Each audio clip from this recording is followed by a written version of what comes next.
The views and opinions expressed in this podcast are those of the individual participants and do not necessarily reflect the official position of the host, other guests, or any affiliated entities. Each participant is responsible for their own statements and opinions. Viewer and listener discretion is advised.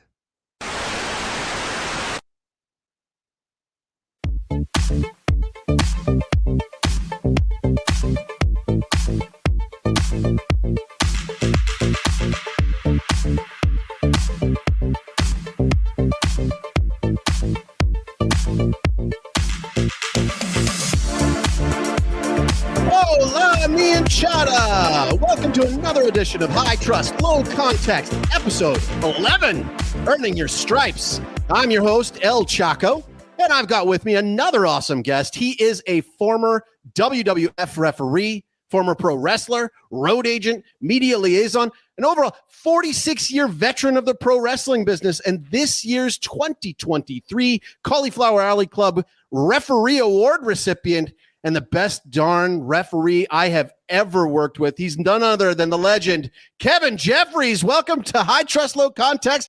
Kevin, how are you doing, man? Oh, my God, thank you. What a hell of a introduction there. Thank you very much, and it's great to be here, and it's good to see you again, my friend.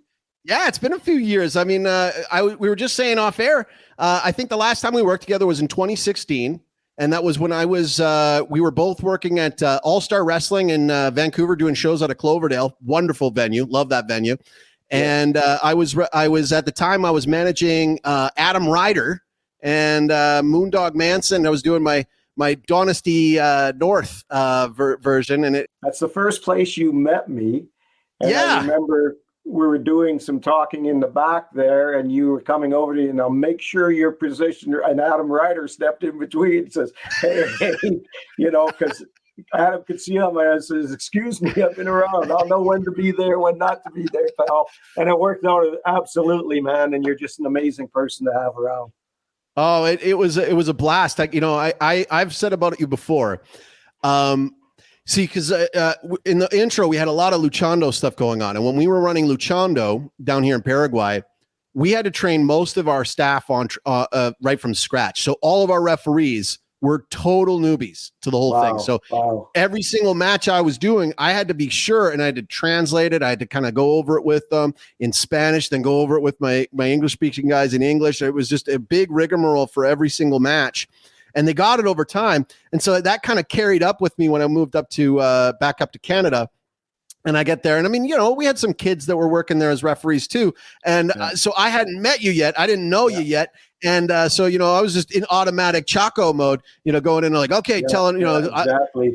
And so maybe give us a little bit more of a rundown. I gave an intro to you, but you have been in the business for 46 years. You don't do podcasts very often, so I'm a lucky guy today. I get to talk to you.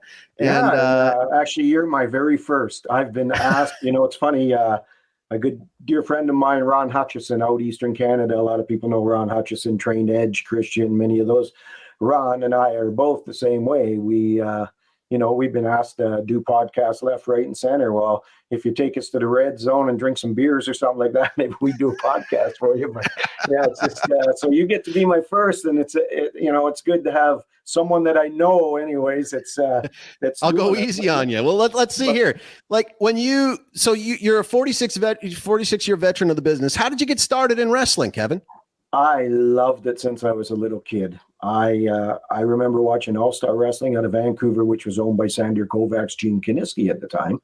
And I used to watch this always on TV every Saturday at 6 o'clock. My mom allowed me to watch the show. And I kept saying to myself, I'm going to be a wrestler. I'm going to be in that business, for sure. My mom says, my cousin was a boxer, not a main event boxer or anything like that. But my mom would always say, I don't want you to be in that. You'll get beat up and hurt or something like that. But I went into it. I started going to shows. I live in Kelowna, British Columbia, Canada, which all your life? Started going to shows when I was younger. And then at age 17 and 18, I got to know Roy McClarty, who is the gentleman that trained me. He was a referee for All-Star Wrestling and a professional wrestler for a number of years. Had a lot of 60-minute Broadway matches with a guy by the name of Vern Gagne, and everyone knows Vern Gagne. So, yeah, Roy AWA. took me under his wing and trained me, and I still remember. I believe it was in Vernon, BC, where he says, "Kevin, do you want to be a wrestler?" And he says, I had the biggest smile on my face. And then he started showing me different things in the ring and all that. And I got into it, and I would wrestle and all that. And then every once in a while they'd have me refereeing. And Roy said to me, he says, "Man, you'd make a hell of a referee. It just comes to you natural." So basically I wrestled and refereed for a number of years, and then just went into the refereeing after that. That's awesome. So mentioning about your training, I've heard a lot of good shoot interviews from different wrestlers over the years and different eras. How was that training for you? Was it pretty rough? Was it was it? He'd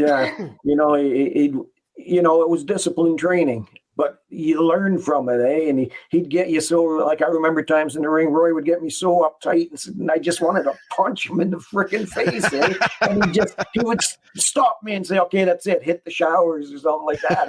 But that's how you learned, and to be able to get into the ring with people like, the late great Eric Froelich, Dean Higuchi, Moose Morawski, who really pushed me a lot back then.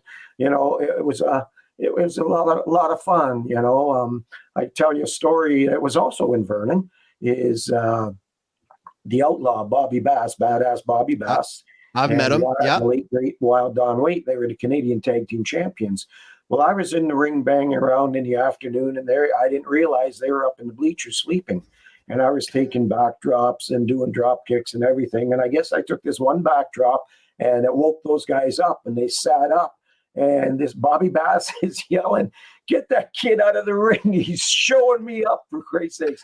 But it was funny when he told me that, because I said to him, I says, "Mr. Bass, you're the one I learned how to take high backdrops from, watching your hand position, everything."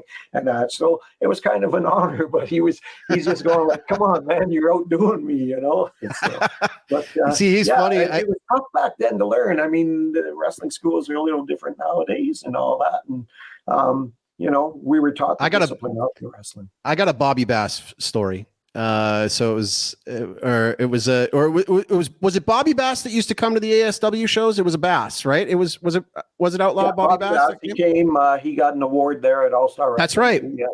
So he pulls me aside after I worked the show as Don Chaco, and he says to me, "Kid, you got chops. You're getting real good heat out there. You got to lose some weight if you want to go on TV." I'm thinking to myself, I'm just an indie wrestling manager, man. I don't care about. I don't love this enough to lose the weight. But yeah, he was funny to hear that. He's fair, but tough. Because he's always telling me these kids don't even look like professional wrestlers nowadays. Well, I'm not a wrestler. I'm a manager. Look at Bobby Heenan. Look at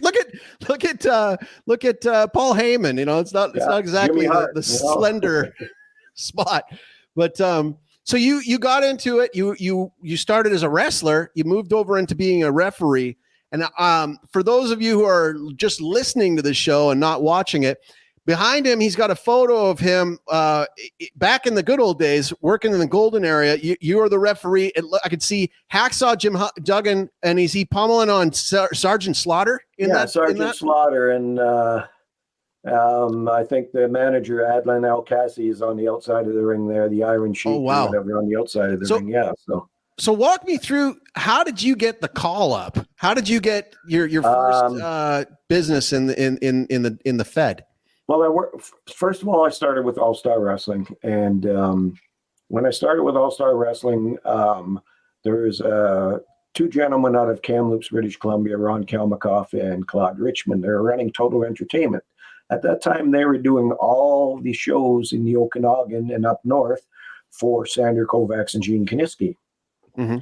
When they quit, Sandor Kovacs, asked me if I would take over and do the front work for promoting all the shows and all that as I was training. And I said, yeah. And here I am, an 18, 19-year-old kid promoting shows, doing all the front work. And the split was 60% for the office and 40% for me after all the bills were paid. So I was making some pretty good dollars back then. It was No kidding. back in those days. I mean, sure, the ticket prices were $3 or $2.50 and all that back then, but the price of everything was lower. 18, 19-year-old kid, Yeah. and I caught on to the promotion business always and that. And then when I wrestled for them and that. So, and then I wrestled I wrestled and refereed for Stampede Wrestling, mostly refereed for Stampede Wrestling. My stomping grounds. But how it happened was Keith Hart gave me a call. And cool. at the time, Stampede Wrestling was going to start coming into British Columbia. And he asked me if I would do the front work for him and all that. Sure, I'll do it. And he says, and referee some matches. He says, you'll probably end up wrestling some matches. And, and so I did that. So I worked with them for a long time and got to work with Bob Johnson, who was their front guy that did all the work on the road. And a lot of respect to the Hearts because, they looked after me. They were really good to me, I've heard nothing but good things, in terms of how they treat people that help them out on the road. You hear lots of things, but I always got paid. There's no matter what. I always got paid. No, they're awesome. I had Bruce as a substitute teacher in school, and so I've heard enough his stories. Teacher, so from when Vince McMahon, World Wrestling Entertainment, Titan Sports was buying all the companies out, I came back home and I was at home for maybe a year and a half.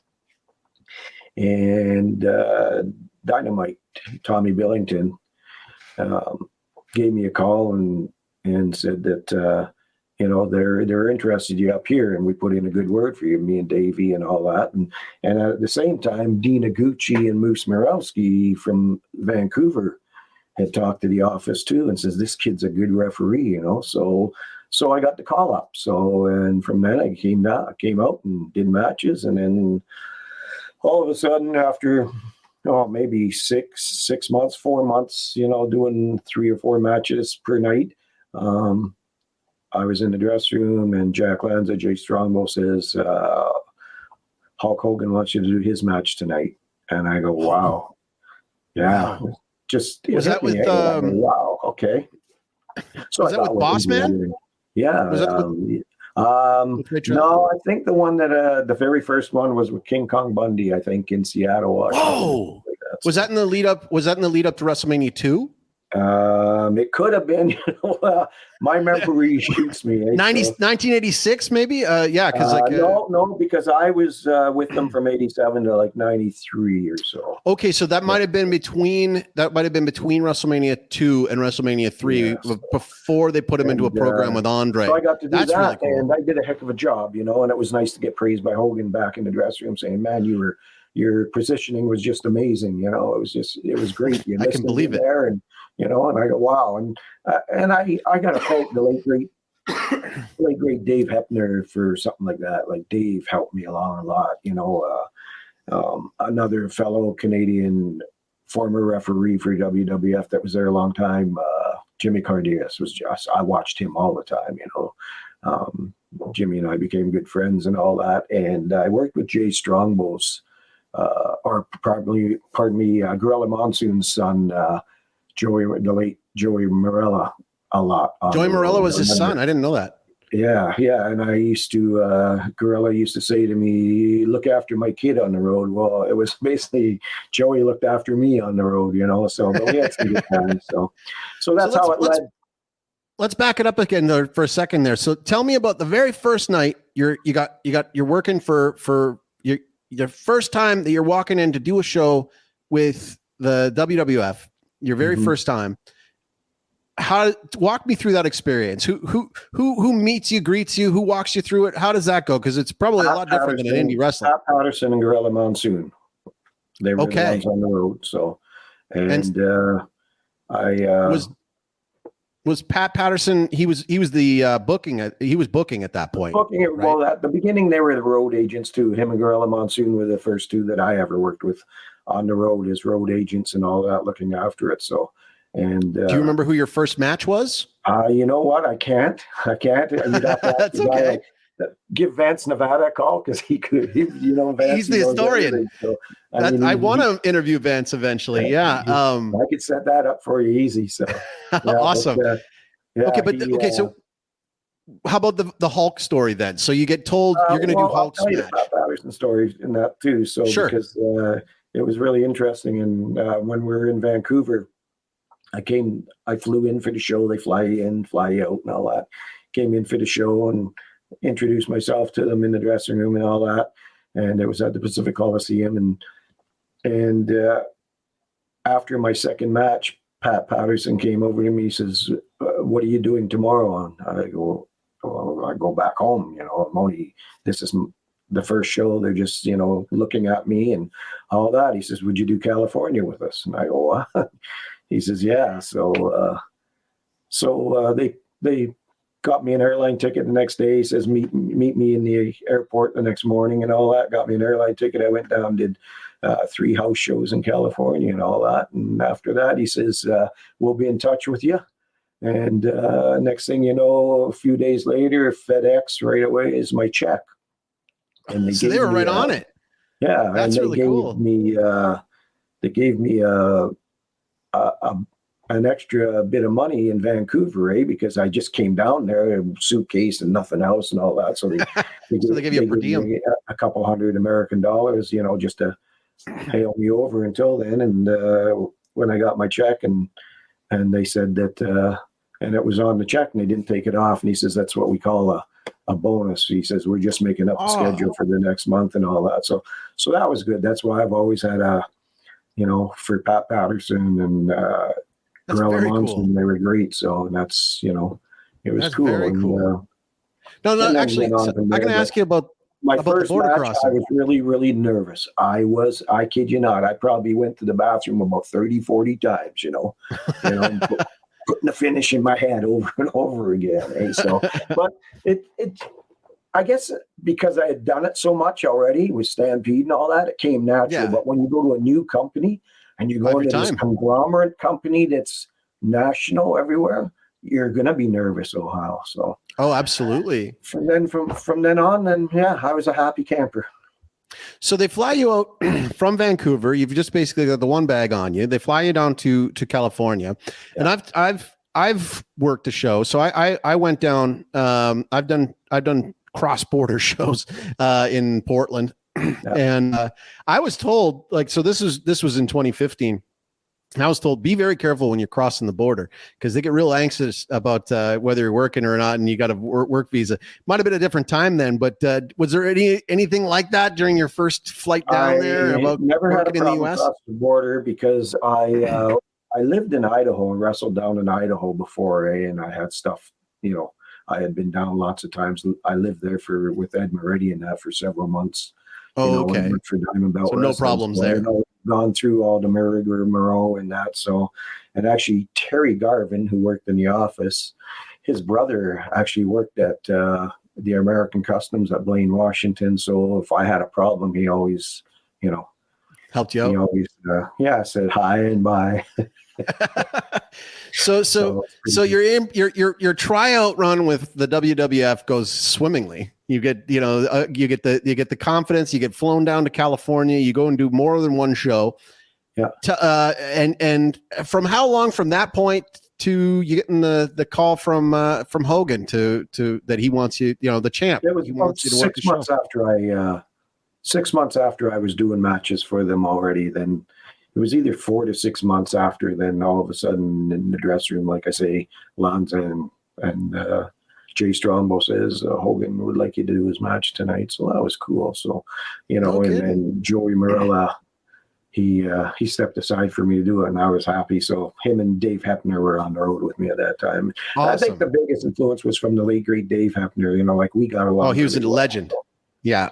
Yeah. So, and he helped me with everything. Hey, so he the positioning and all that, just make sure everything was great. So, I learned a lot from those guys. Speaking of positioning, so a lot of the listeners might not even think about this. Like I had to learn about positioning too, even just as a manager. Don't stand in front of the hard cam. Don't mess these things up. Yeah. Did any of the shows that you did in the hard cam? Exactly. So when you're doing these, are these house shows? Are they tapings for house superstars? Shows, all house shows. Yeah, I did a load of house shows. Yeah. So, okay. So, but it's still the same. If you don't learn your positioning, because WWE had cameras at the shows because they were sent back to the office, Yeah, and they'd sometimes put them on Coliseum home video and stuff like that too. So and you got to you just it's a learning thing. So and I had already, with All Star Wrestling and all that, that was a big thing, is learning positioning in the ring, when to turn, when not to turn, listening to that crowd. And that's how it came natural to me, when you'd be pushing back the baby faces and the heroes would be double teaming the other one. It just came automatic to me because I just listened to the crowd. When the crowd sort of toned down, it was time to turn around. But I always sort of did that 1-2 step back, then turn, gave those guys the extra time to get out. I love that. I love that. I want to cut in and just say, because so in my first time ever working with you, I remember when I came back afterwards, I was like, that is a referee. That is a referee. Because understand, like, you time to do what you have to do, eh? Exactly. And you had that timing down perfect, because the thing is that, there's nothing worse when I got to pop up on the ropes. I got to do something to distract the referee. I got to do something. And that timing is so precise, because if he turns around too fast and he sees it, well, he's got to call the match. If he's over for too long and he misses something, like, that timing is so good. And I love that you brought up about listening to the crowd, because a lot of people don't. If you don't listen to the crowd, they're the ones that are telling you, come on, he's beating them up. He's beating them up. Turn around, ref. Turn around. When they finally ain't saying turn around, ref, anymore, well, then you just do that. Once the baby face is stepping through the rope to go out, but still on your case, you just do that 1-2 back, turn around, gives you all the time in the world to get down off that ring and just go, hey, man, I never did anything. Yeah. Don't know what you're talking about. Don't know what you're talking about. Yeah. And it's funny. I bring up about this a lot of times to people, because, you hear the whole thing where people go, oh, I don't like wrestling. It's fake, blah, blah, blah, blah. And it's like, it's not fake. It's not fake. Okay. It's predetermined in ways, but at the same time, I've likened it to jazz. I've likened it to jazz in terms of you got to pay attention to the audience, because sometimes I've been in matches where we've flipped the finish in the middle of the match just based on crowd reaction. And so it is that last live art form. It's a beautiful live art form, and so many moving parts. And so when a referee knows what they're doing, when the wrestlers know what they're doing, when the manager knows what they're doing, it's just beautiful art. It's just this beautiful song played from start to finish. And that's one of the things that I recognized when I was working with you, because again, like, a manager and a referee have also a special relationship, because we got to interact. I don't interact that much with a lot of. I have to watch where you're going. I got to watch where you're looking. I don't want to do it right in front of you. So I got to wait for that moment when you're looking away. So I've seen that photo. That I learned over the years is how to read the managers. When they wanted to do something, you can just kind of give them that look, say, okay, I'll step back and we can do this. Yeah. And it was magic, because when I was working with you, I had never worked with you before, and it was just like it was automatic. It just flowed. And so tell me then again. So you've worked with some greats, and you're talking about the managers. Tell me about some of these legend managers you worked with. I mean, if you're working Hogan versus Bundy. Jimmy Hart, man, great guy to work with, because I did Heart Foundations and Demolition and Heart Foundations and the Bulldogs. And, I remember with that, the Heart Foundation, the Bulldogs, and Jimmy Hart is the Heart Foundation's manager, the Heart Foundation's manager, and Matilda jumping up in the ring, and Jimmy just had to say one little word and Matilda would snap at him. Just working. Jimmy Hart was great. Bobby Heenan, Jimmy's one of their best. Amazing just to work with. Mr. Fuji, he looked after me a lot on the road, Oh, really? Yeah, like he, we'd always go and have a drink or something together, but he always took me to these Asian places. He says, good food, and, ate some good meals with him and all that. So, everybody speaks highly of Mr. Fuji. That's for sure. Yeah, he was just amazing to be around. But working with all the managers were great. But what about Slick? Did you work with Slick? Because Slick was working with Big Bossman. Yeah, I worked with Slick too. Yeah. So, I can tell you some stories with Slick, but no. But this show's not a late night show. This episode, yeah. So tell me then, you're in the ring. You got asked to be Hulk Hogan's referee for that night, and Bundy comes to the ring. He gets introduced first. So Bundy must have been with Heenan. He must have been with Heenan at that time. Yeah. And so Bundy and Heenan are in the ring, and then probably Real American hits, and that's when Hogan's coming to the ring. What was that like to, because that was high. Your heart that was pounding. Yeah. Your heart is pounding. You're like a fan again. You're standing in there, but you're saying, hey, I'm the ref, but I'm a fan because that music's pounding and you're just going, oh my God, you're just listening to that music and you're pumped and the crowd's all standing and going crazy, eh? So, and then you just got to say, hey, come on, calm down here. Let's get this job done. You don't want to screw up in front of this guy, so it was pretty good. So that match, I remember that match because, we were in the ring and someone threw a bottle from up in the crowd and it literally went by Chris, who's King Kong Bundy's real name, Chris. Yeah. It literally went between Chris and myself. We both felt it ring by our ear, just missed each one of us, just. Was that in Vancouver? That was Seattle. Oh, in Seattle. Yeah, just flew right by us. We could hear it whistling. So obviously they didn't like Bundy and they were trying to hit him. But it was just in that position where I was right by him and we both heard it whistle by, and I'm staring up into the bleak. I mean, it's a sold out place, that Seattle arena. But yeah, that would have been a Keel Center. And I swear to God, I could just look right at the person's eyes that threw it, because it just seemed like there was just one or two guys standing there, sort of, whoa, So, but oh man, but those things happen. You just got to continue on, go. But it just about took our ears off. So the referee needs to know the finish. The referee also needs to know some spots in the matches. Yes. You got to get told if you're going to do a bump or not. Yeah. Walk me through the process for a referee who shows up for work at the WWF.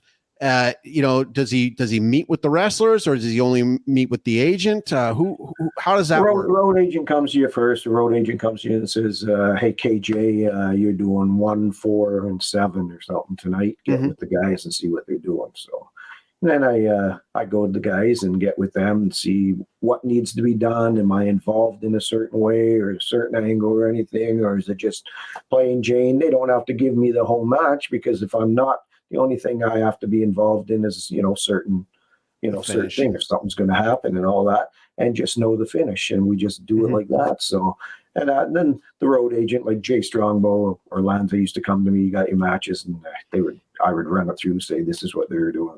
It's good to go. So, but, I guess the memory for me back then is like, it was pretty good. I could remember, if I'm doing 4 matches, I could remember every one of the finishes for each. Today, sometimes I got to go back to the guy and says, what's the finish? Again, give me the finish in your match, eh? So that's the tough part. Today they're in the dress room going through the whole freaking match. And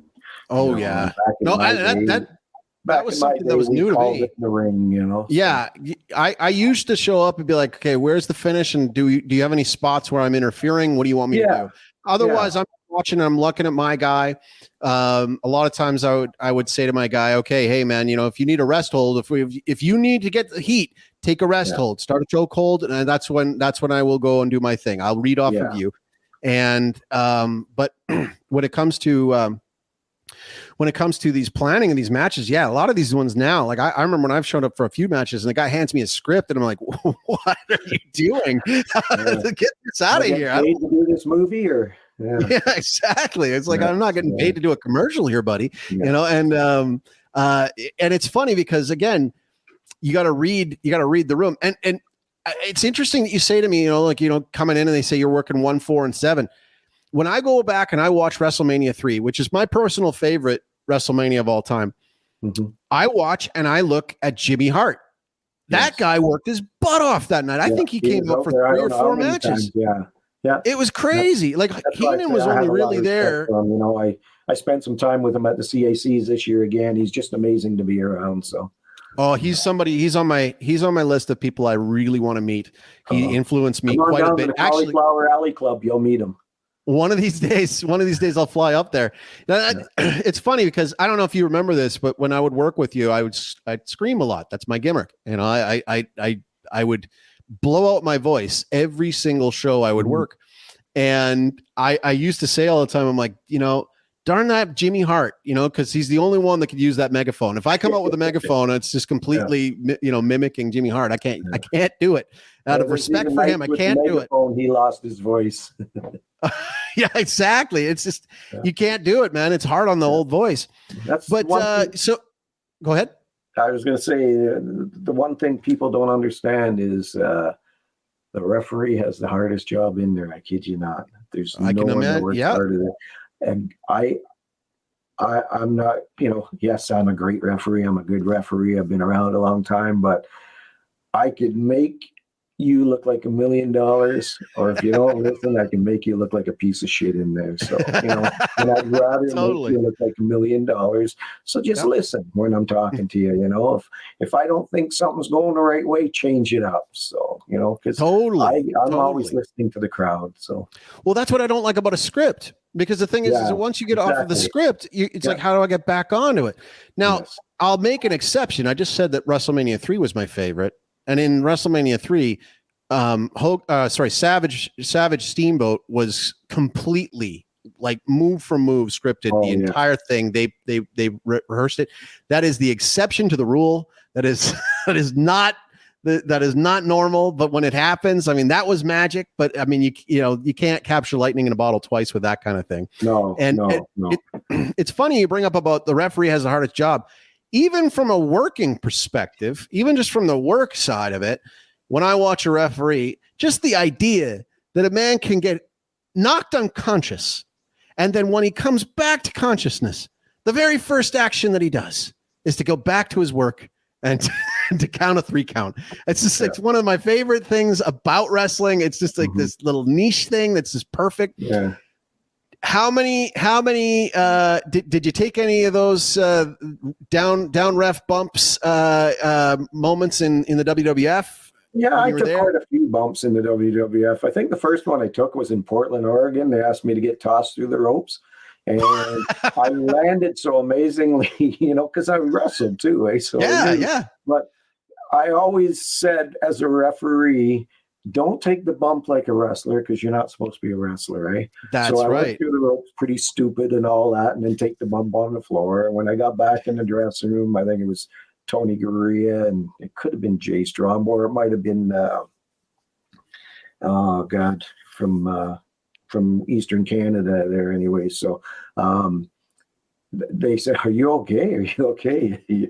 I said, "Yeah, I'm fine." It didn't bother me. And so same with Billy Gunn. One night I took a bump outside the ring and I popped the floor so freaking hard, and he's waiting behind the curtain in the back going, "Hey man, are you okay?" I said, yeah, it's a work.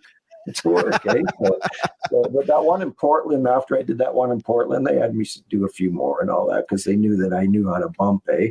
But like I say, as a referees listening to this out there, don't bump like the wrestlers, because you're not a wrestler. So take a stupid bump. Be careful, but learn to take a stupid bump, or, you know, sell it. It's funny you bring that up. It's funny you bring that up, because so I had done I've never been formally trained as a wrestler, but I had done my homework, and it's funny because my gimmick, Don Chaco, doesn't have a lot of offense. You know, he doesn't have a lot of offense. And so there'd be times when the babyface gets knocked out of the ring, and I go around and I give a kick or two. And I remember the first time I did it, I was trying to impress, you know, Scotty Mack and Sullivan and Drexel with my ability to do a proper wrestling kick. And they pulled me aside and they said, you're a manager. You gotta, your kick has to look wussy. Your kick has to look horrible. And and it's funny because, again, like I save my bumps. I take bumps, but I don't take them very frequently.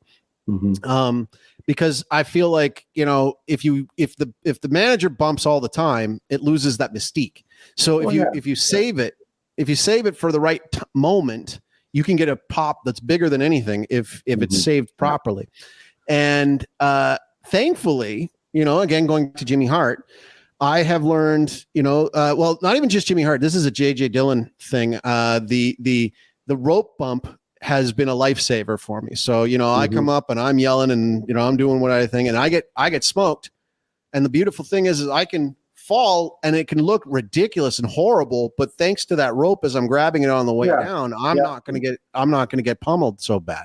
And so, but you're going to hang yourself first. Yeah. Exactly. And so if anybody watches any of my bumps, cause like a lot of times you're going back and you're trying to hit everything's got to be flat and it's got to sound good and look good.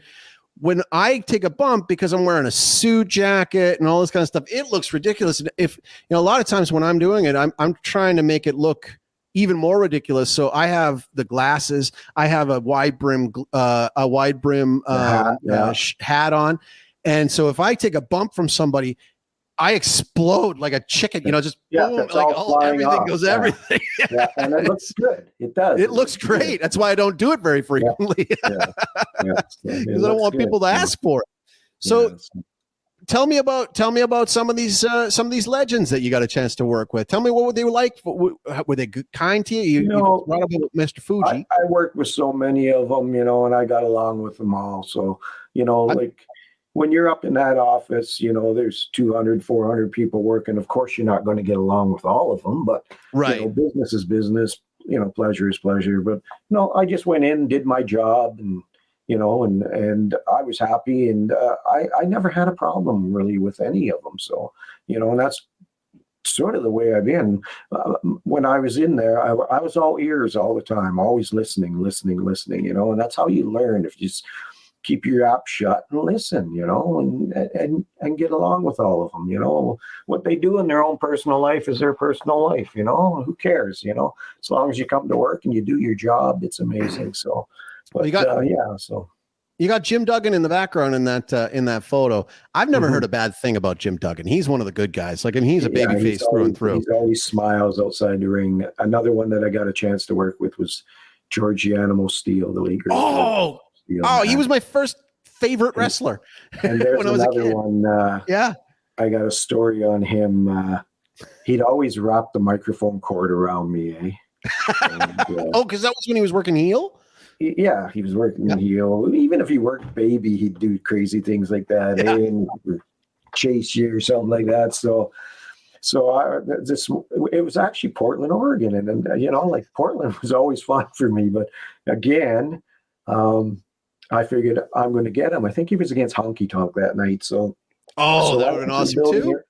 I went to the building early, and I asked the ring guys. I says, which corner is George's? Because we had a special turnbuckle for him. Where it was that's right. Up all the foam, eh? So yeah, and I figured I'm going to get this guy back tonight when he bites this turnbuckle for all the microphone cords wrapped around me, by the timekeeper's desk and everything. But how it goes is, okay, I told the guys that setting up the ring, I says, you guys say one word to anyone back there about this. I says, you'll be gone, I'm going, you'll be gone, eh? But I had a big bottle of Tabasco sauce and I poured it on the corner, eh? So anyways, always the deal with George was when it was time for him to go for the turnbuckle, he'd go in and he grabbed it like this, eh? And I'd scoop up in between and I'd look at the crowd and go, no. And he'd go, yes. And I'd look at the crowd again. No, you can't. Yes. No. And then he'd beel me across the ring always, eh? And then just grab the mic cord or something. So then he goes back to the corner. He bit in. And I'm laying back there with his microphone cord. And I'm watching him bite in. And he pulled it like that. Some foam came out. He looked at me. He was chasing me. He chased me back to the dressing room that night. So he got a mouthful of it. Eh? So, but it was good about it, though. Eh? It was all in fun. That was a great room. We had so many good times on the road. And, up until he passed away, I got a Christmas card from him every single year. Oh, that's beautiful. I got a Christmas card from that guy. That's beautiful. Tell me about the Hebners. So you brought up about Dave. Yeah, Tell me about the influence for them. I got to work with Dave more than Earl, and then Earl came along, and I got to work with him a lot, but they were exactly the same. They were great people to work with. great people to work with, great teachers, amazing teachers, you know. So yeah, they were fun to be with, lots of fun to be with. So yeah. So yeah, for anybody listening who's not familiar with them, so they were twin brothers who were twin brothers. Yeah, they did that Hogan thing with the twin. The twin throwing the other one out, and then I still get PTSD from that as a kid. I was watching that main event, and that whole thing happened. And my dad will vouch for it. I came up bawling my eyes out, going, "I can't believe he cheated." But those guys could sit down in a restaurant, and one would order food and eat it, and then walk away, and the other would sit down and say, "Ma'am, I ain't got my meal," and get 2 meals. They were that close, you know, in twins looking together. But no, I learned a lot from both of them. They were always good to me. As soon as I walked into the dressing room, they were over there just hugging me and telling me, "Hey, let's do this and do that." You know, they were always, and that's one thing. When I started in the business, and still to this day, critique me. Did I do anything wrong? I don't care, because we're always learning. This business, you're always learning. And today, working in the ring with all the young kids and all that, you're still learning, because there's a lot of new things, and that. So, I mean, a lot of new moves and all that. Sometimes I go, "You're doing what? I've never heard of that. What is it?" You know, because they got these new names to it. You know, we just said, "Give me a ride through the ropes," but they call these things everything. So, but you're always learning. But that's the best thing, is listen. That's all.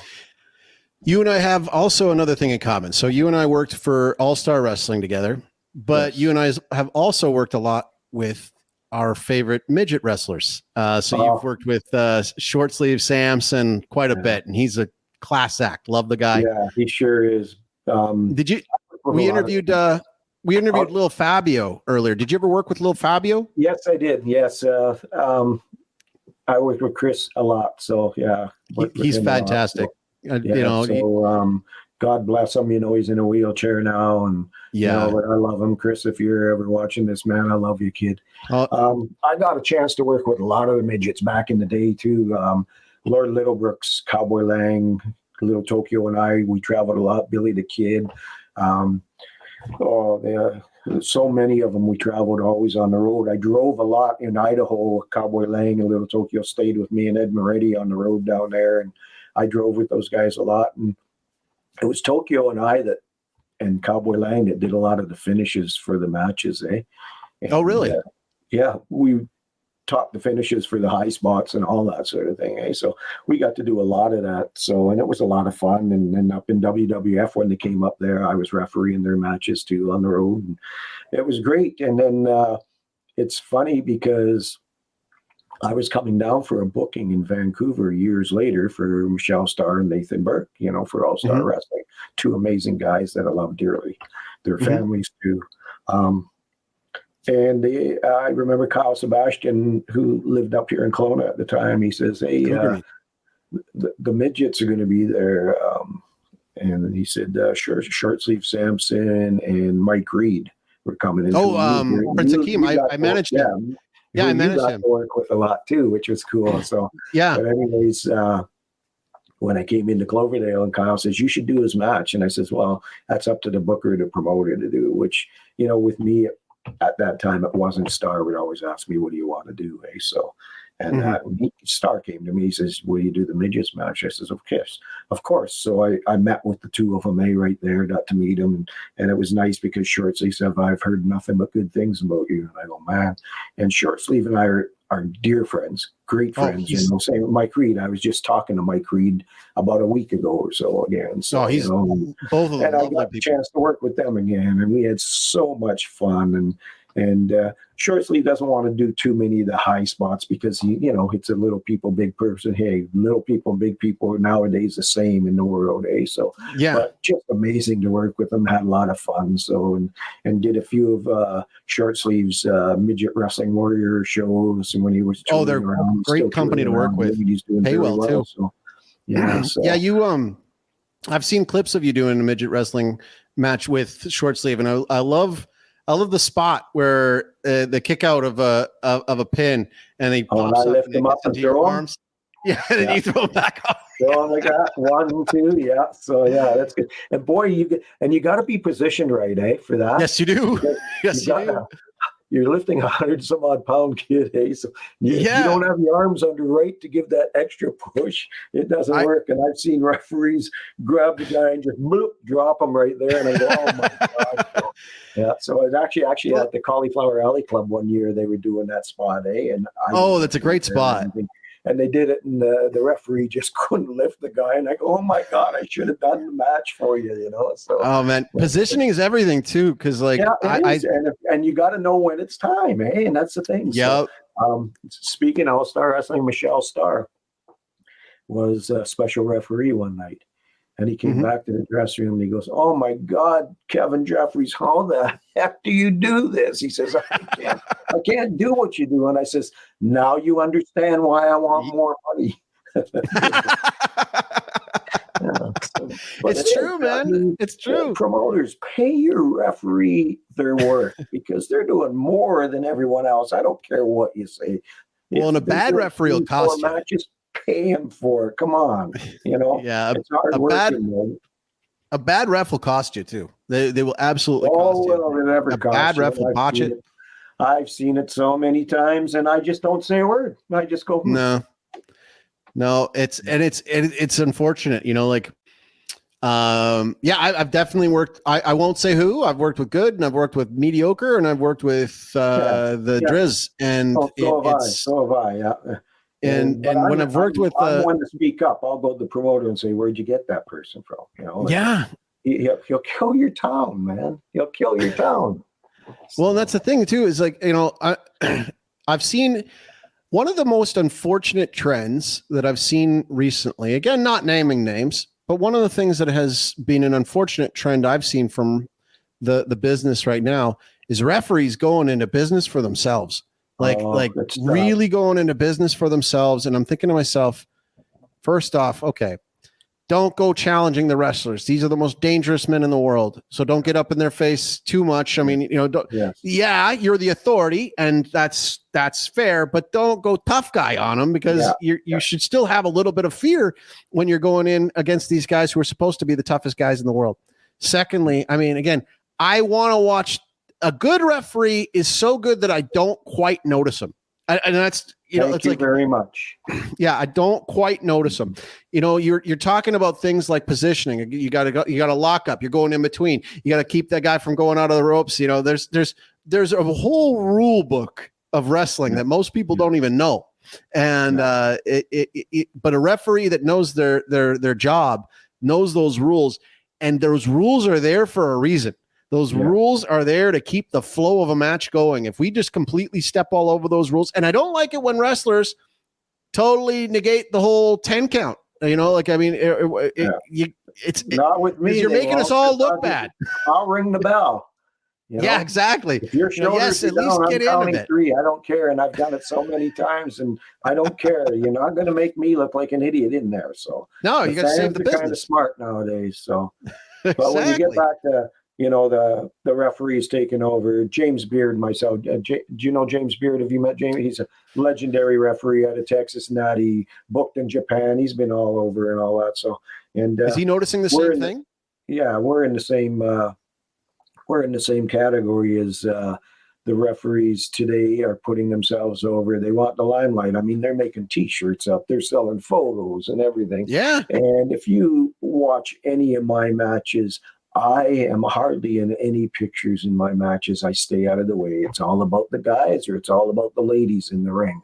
I'm putting them over, not myself.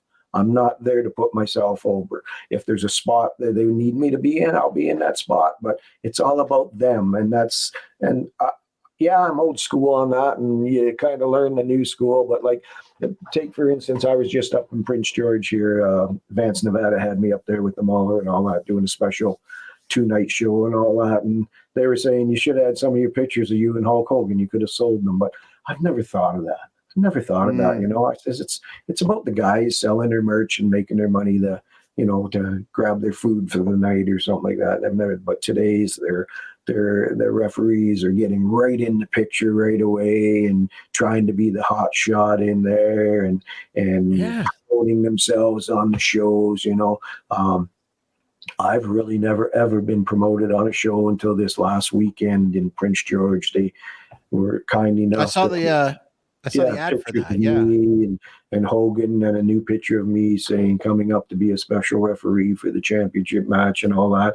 And I was appalled by it. I mean, it hit me, like, Oh, you didn't like that? Yeah. I thanked them for doing that, and it's never been about that, but that's the first time I've ever been on a poster or on a advertisement for it, and you see a lot of it now, they're pushing the referee all the time. Well, you got to ring the bell then. If it's not my type of thing, but hey, I mean, sure, if you want to push a referee, push the legendary referees, not these new guys that are just there to sell an 8x10 or something like that and want to be involved in the whole event, stay out of the picture and let them wrestle. But, again, it's a new era, and I have no say in how they do that. So it'll revert back. It always does. It always has to. It's a thing is we keep trying new things, and we always need to go back to the traditional stuff because the traditional stuff works. Yeah. It always works.